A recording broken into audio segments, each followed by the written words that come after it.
प्रणाम कर लीजिए, यही आशीर्वाद रहेगा। पीठ में दर्द है तो डॉक्टर बाबा जी इसको क्या करे, ये बाबा जी क्या करे। जैसे किसी को रोग है, किसी को दर्द है तो डॉक्टर के पास जाए, आशीर्वाद से नहीं ठीक होता। देखो बस वही समझ में नहीं आता, इसी भटकाओं में सब भटक रहे हो। कोई जंतुर बांधेगा, कोई आशीष, इसीलिए तुम सब अच्छे कर्म करो।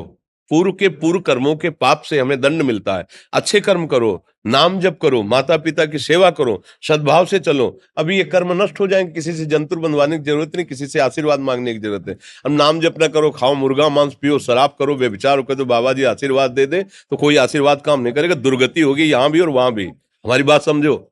अब जरूर बुरा लगता है, सत्य विषय बुरा लगता है, पर अगर बच्चा सावधान हो जाओगे तो सुखी हो जाओगे। कोई भी हो, हम किसी एक के लिए बात नहीं करते, सबके लिए करते हैं। सब भागते हैं इस बात में कि बाबा जी आशीर्वाद दे, रोग रहित हो जाओ। कभी नहीं होगा, कभी नहीं होगा।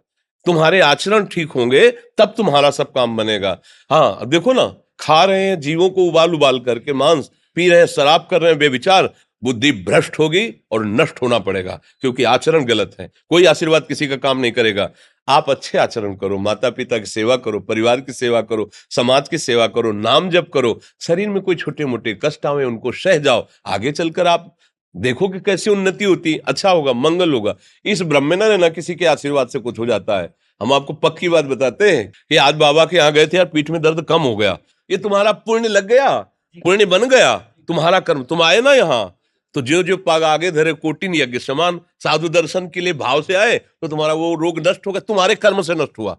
तुम सत्कर्म किए ना, उससे कर नष्ट हुआ। बात समझो बच्चा, आप हमारे घर के हो सब। आशीर्वाद देने से हम कई बार कहा कि अगर तुम सुखी हो जाओ तो हम किसी से न मिले, चुपचाप अपने कमरे में बैठे केवल आशीर्वाद देते रहे सबको।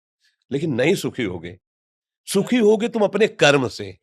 को न काहू के सुख दुख कर दाता, और निज कृत कर्म भोग सुन भ्राता। हे भाई, अपने कर्म का भोग ही आपको भोगना पड़ेगा। कोई भी तुम्हारे कर्म को नहीं मिटा सकता, एकमात्र भगवान, एकमात्र भगवान। मेरी बात मान लेना, उनकी शरण में और नाम जप करो, सब ठीक हो जाएगा।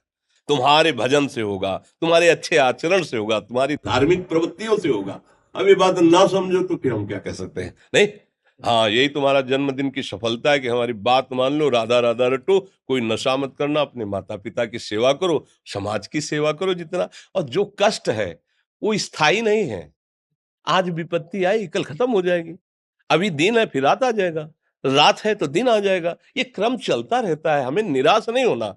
सूरवीर योद्धा की तरह हमें जीना है यार, कायर की तरह नहीं जीना है। जी।